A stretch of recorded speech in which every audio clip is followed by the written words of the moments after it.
There's another key thing too that we've learned from Mission Lifeline, which is the American Heart Association national program, which has been really the flagship for the country of guiding how we should set up systems of care for regional MI care. And one of the things we learned from Mission Lifeline, from a survey of something like 50 or 60% of all EMS agencies in the United States, this is an incredible survey, was that a lot of EMS agencies are obtaining pre-hospital 12 leads. Well, there's opportunity to improve that substantially, but a lot of them are obtaining.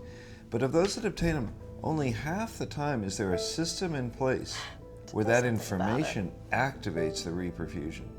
So that's an area where we need to assure not only are we obtaining the information, but then we need to have that actionable. We need to make sure that triggers the re-perfusion process. And often there's barriers that don't allow that to happen in a community. And one of my close colleagues, Tim Henry, who is an interventional cardiologist, often says to groups that interventional cardiology needs to get over it, that they need to accept that and empower EMS and their ED colleagues to really call the ball in this scenario, where they've done it for years, right? They've always looked at the 12 lead and made the decision whether they're going to open their lab.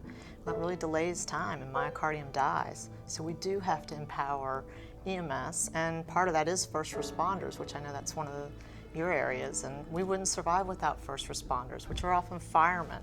You know, So it's a stepwise process, isn't it? Because I know one of the core strategies of the Door to Balloon Alliance was allowing the ED physician the authority to activate the cath lab without the hand-holding from cardiology. But then maybe they, in turn, need to empower the paramedics to make the call without the hand-holding from the ED physician. And so it kind of has to start and be a stepwise process, doesn't it? That's exactly right. Dr. Jollis calls this moving care forward. Yes, moving care That forward. we want to now, the things are shifting more and more into paramedics, playing the key role in providing the initiation of these time-dependent processes for improving care. Yeah, we're asking them to do a mini H&P. We're asking them to use diagnostic tools. You guys do the cool